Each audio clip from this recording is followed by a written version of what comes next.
heroes did. And there's 31 gold! 31 gold already from turn 1. You know, the Lifecoach didn't find the Oh, horn. he did not find the horn. He did not find the horn. Okay. Yeah, these 2 creeps, both going into the mid lane. Again, it's like randomly deployed. I was going to say he needs to get a little lucky. And, well, evidently, the luck was not here as all of his heroes just died. Yeah, and Lifecoach currently has his turn deploy, which is Magnus, and he's thinking about where he wants to put that. So let's talk about a little about hero deployment. Yes. Right. So as you're looking at your lanes, you kind of want to have the optionality to be able to play cards in every lane, ideally, right? So here, you can also see the arrows. I wanted to get into those quickly as well. So you can see those arrows that are getting deployed. Those randomly go into the spaces as well, and it's a 25% chance for either directional arrow, left or right. Left or right is 25, and then going straight is 50%. 50. Yeah. So you can see, unfortunately for Enchantress, or maybe fortunately, she's going to be soaking up some of Mazzy's damage. Yep. I think you're pretty happy to see that. Tanking the tower damage with Enchantress that like just regens due to her own passive is something that you're pretty much fine with, unless of course a bounty hunter spawns into her next turn. Yeah. Regeneration essentially heals you during the combat. Yep. So normally she should be taking 8 damage, but you can see that this kind of preview of the combat shows that she's only taking 6 because she has 2 regeneration, kind of soaking up that 2 damage, as it were. Yep, and you can see any unit that is going to die is going to have that big X with the X, skull on it. Currently has it for Enchantress, signifying in the next turn, if Mazzy were to hit again in this direction, she would be dead. Yeah, and despite losing 2 track kills overall in round 1, FeelsGoodMan has a good 2-turn combo here. We've got the Soul Venom coming in here, and then next turn from left, he can actually cast Verdant Refuge from his Enchantress forward onto the mid lane on all these Plague Wards, which will be pretty good giving them armor. Yeah, I definitely believe that FeelsGoodMan's deck is very powerful once it gets rolling. But unfortunately, all of these blue heroes that need to get things rolling are just straight up dying. Empower was cast to get +3 cleave. So what cleave does is that it allows you to kind of spread 3 damage to units left or right of Magnus. But FeelsGoodMan was able to save it by casting the Traveler's Cloak. Yep, and we're seeing in this last lane again, if you see Bounty's passive ability, that's going to be a 50% chance to give the +4 attack. His base attack is 7. Right. And so he's going to be hitting that tower now for a sizable 11 damage. The convenience store creep. Right? Yeah, Or convenience store hero. So interesting choice here for Lifecoach just to kind of trade here. Normally that's not a good trade, but I guess he wants to protect Bounty Hunter's health. Yep, and we're looking at the shop now for FeelsGoodMan. He doesn't have any gold. As you can see at the bottom right and the top right, that's the gold amount for each player. Yeah. Lifecoach critically short 2 gold for that Horn of the Alpha, Magical 25. And the blue deck in general, very bad at making gold. Yes. So until it gets like 7 mana, then it could start casting some of the big AoE spells. But I think this game's already going a lot better for FeelsGoodMan compared to the last game. I mean, we don't see a horn right now. I mean, so. that horn is really what Lifecoach's deck is all about. He needs to make up that little bit of extra gold, and then he needs to buy items until he sees his horn. Right. Ooh, FeelsGoodMan is going to abandon the right lane. I got to say, I do kind of like this. He kind of needs to be able to give up something. Ooh. Okay. Swapping some heroes around, still thinking about the deploy. Making sure. Triple blue. This is the turn where Verdant Refuge and Barracks are going to be coming down on 5. And these are going to really start giving him per turn value. He needs his heroes to stay alive, though. Yep. Barracks is the signature card that comes with Prelix. If you mouse over that, that's an improvement, which can be played from any lane where there is a blue hero. And Skywrath is here. So you can play the Barracks into the mid lane or the last lane if you choose, or into this very lane. And essentially what that does is every deployment phase, there's going to be an extra melee creep coming into that lane. Yeah. And you could technically protect this lane over the course of a couple of turns by just keep throwing barracks into that lane, and melee creeps will block for you. And then, of course, the other included card, this is Enchantress's included card, Verdant Refuge. And same thing with barracks. You could cast it here, or even the final lane. And it gives everybody 1 armor in that lane. Yep. Looks like we're going to start things off with a gank. Ooh. Sacrificing Sorla to kill the Bounty Hunter on the same lane. So trying to protect the Enchantress a little bit. Okay. Yeah. Generally, using gank and trading 1 for 1 is a pretty weak play because you're just looking to survive. You're not really getting ahead. Yep. But maybe the grand plan is to keep Enchantress alive, which keeps the other stuff alive, which, you know. Right now, though, Skywrath is still going to be dying to that Mazzy with the 8 attack going through. Even with the Enchantress's passive with the regen, you can see that's why it's only doing 6 damage instead of 8 to Skywrath. And at any point, too, you can also mouse over any of these health attributes or these stats to see where the damage is coming from. Yeah, it will show you like what's happening in this combat. So, for example, Enchantress is going to actually heal for 2 because she's taking no damage and she's got that +2 regeneration. Home field advantage is going to be put down for Lifecoach, and if you can see, that's before the action phase, disarm a random enemy this round. So currently there's only Enchantress here, so reliably she would be disarmed. Yes. But if creeps do come into that lane, they could be disarmed as well. Yep. Also, we saw that before the action phase, these little bananas will deal 2 damage randomly in one of the 3 spots in front of it. But of course, there was only a single spot that was occupied, so it shot this guy for 2. Yep. And that's a common term used in Artifact as well for neighbors. Yep. Neighbors are simply the cards that are 3 directly in front of your card, essentially. Yep. So, for example, these 2 units are Magnus's enemy neighbors. Yep. This one too, if it was something there. Okay, so it looks like it's a pretty easy lane here for Lifecoach. He's going to commit the Uglotti Vandal, which has a play effect, which basically means as you play it, it deals an effect. So this guy shoots for 4 as soon as he comes down. Yeah, and that lane is looking pretty lost for FeelsGoodMan. Found the horn. Found the horn. Big Yep. horn. We're going to see the 14-14. Also, what we're going to see is one of the best animations in the game before the action phase. So we'll drive full attention to that one. For the home field advantage. Home field advantage. And again, these arrows are coming out, so they randomly get placed into any of those slots. Yep. You can see that if there is no target for the arrow, it just defaults to straight. But in this case, you can see that Enchantress and Mazzy are having a battle in the first lane. So here's home field disarming a randomly chosen Oh, unit, and it's it Enchantress. disarms Enchantress. And it just takes your sword and just runs away with it. Yep. And now she's disarmed. Disarmed means you can't attack. Yeah. You can still cast spells. You can see that the spells that you're able to cast in this lane are highlighted. Yeah, so So you Verdant can Refuge. still cast that, Yeah. but not able to do any damage to that Mazzy. I'm predicting a very angry beast that's going to land in front of this Enchantress. Yeah, that's going to be pretty nasty. Yep. And the way that the item works as well, right, is if there's an empty space, it's Yes. going to fill that empty space. Yeah. So it's reliably going to land in front of Enchantress right now. For creeps as well. For example, Horn of the Alpha, let's say if Lifecoach, he can't really summon it into an empty position like this one. Yep. Because you have to fill in any empty gap first before you can expand the board. That's right. All right. So putting a short sword on, but again, Enchantress is not doing damage, so that's not going to have much effect. Oof. Big beast coming down. Yep. To rub it in, that 6 siege damage is going to start piling on. Yeah, and again, same as last game, Lifecoach is going off in the left lane where he also has Darkseer Surge, so he has the flexibility. Sorrel is going to come down again at, to try to slay. Of course, FeelsGoodMan could top deck the slay to be able to kind of play it on the horn, but Lifecoach has the response with just surging his dino away again. Yeah. So here we see the signature card of... Well, we're not going to see that this turn. Barracks coming into the first lane. There's currently 2 barracks. That means there's going to be 2 extra melee creeps coming in at the deployment phase. We'll point those out later too. Yep. This lane is looking pretty decent. The board's getting really wide, but Lifecoach does have one of the best answers in his deck, which is the cleave from Magnus. You can see that even though there's nothing hitting this melee creep, the cleave is allowing it to clear out some of the clutter, as it were. Yep. Cleave requires you to have a direct target in order to proc. Yep. So since Magnus was hitting one of those creeps there, he was also able to activate his cleave that he got from Empower, which was the 3 extra damage that he did to the neighboring units.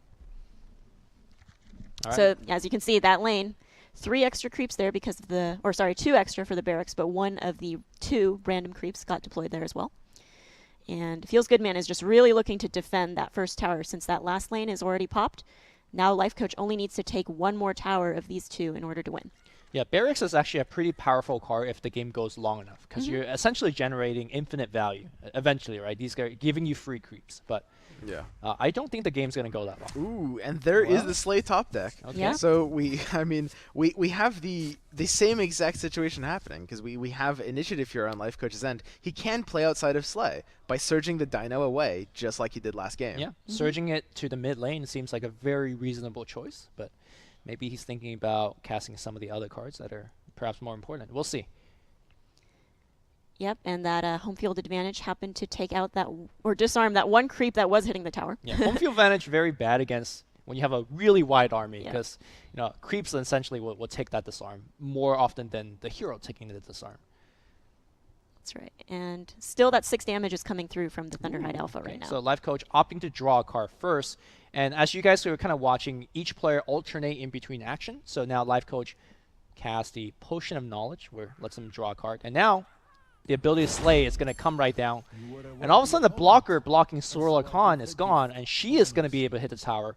Her passive ability is Warmonger, which when she's hitting the tower, she does 4 more. So by herself, she's hitting for 12, which is pretty impressive. Yep, you always want to ideally get Sorla in front of a tower. Yeah. That's where she shines. And her signature ability as well that comes with her is Assault Ladders. So we see that allies deal 2 extra damage when attacking a tower. And so Lifecoach is just going to go ahead and deny that, puts a creep in front of it. And this is what we were saying about chumping, right? Yeah. So now we have Sorla doing no damage and just killing a measly creep. Well, FeelsGoodMan says, look, you could block, but I'm going to make more dudes. And Yep. so more dudes coming down. The other option that he could have went for, or he or she could have went for, is Tower Barrage, which would have removed this creep and still continue hitting for more. But expanding your board is always a pretty decent choice. Yep, and unfortunately, FeelsGoodMan has no more mana. You can see that on this turn, he started with 7 mana, but he's already used it all. Yep. So unfortunately, not able to take out any more creeps to free up Sorla to hit the tower. Ooh, Assassin's Apprentice using its active ability, which allows it to curve its combat arrow into whatever it wants, targeting the Prelix, which will, of course, stop Prelix's passive from spawning a melee creep next turn. Yeah, and we're going to see that in action one more time here. A Sister of Veil also will change her arrow. Now, creeps normally cannot do this on their own, but these 2 creeps have the ability to, well, active ability to change the arrows here. Like So, true assassins. True assassins indeed, and well, look at these 2 blue heroes. Going back to a very familiar territory, the Fountain. Yeah, at this point, FeelsGoodMan is just having a lot of heroes die. Yep.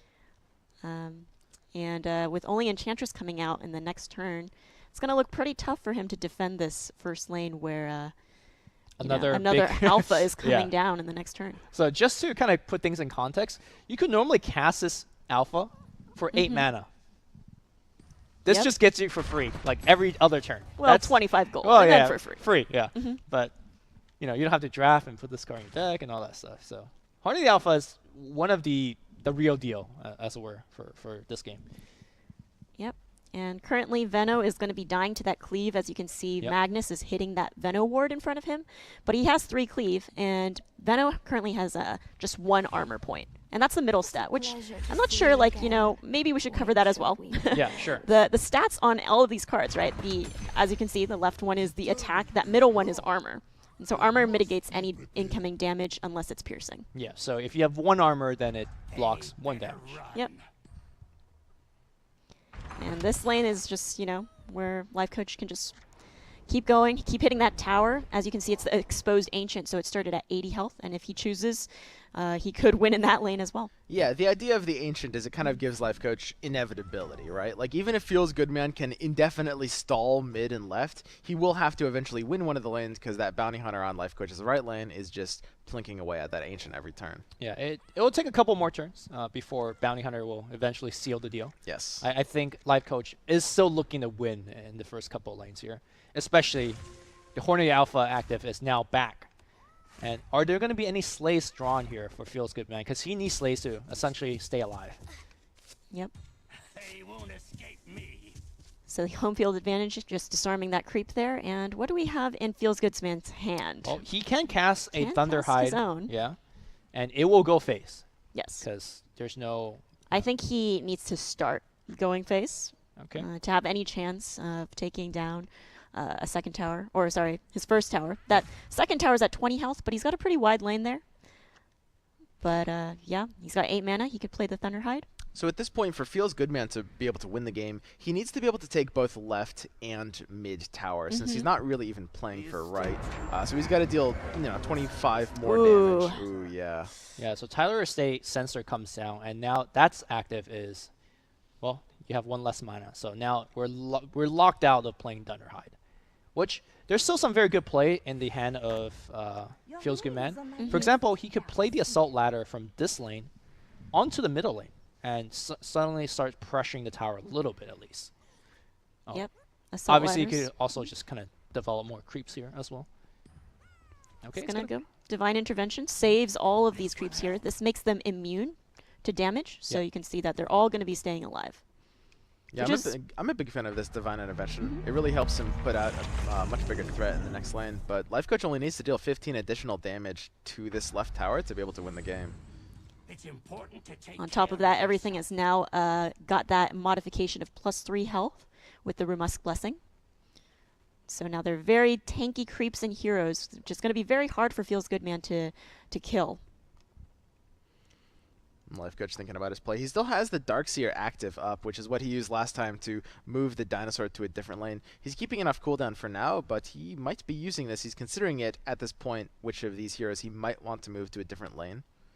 It's such a nice feeling if you're in Lifecoach where you know that your opponent is completely out of mana, and then your opponent also doesn't have any heroes down the lane, so you're just free to do whatever the heck you want to do for the rest of the turn. Yeah. Lifecoach only needs to take this left tower from FeelsGoodMan, and FeelsGoodMan still needs to take both left and mid from Lifecoach. Right. Let's collect And like you said, the inevitability from Bounty Hunter is...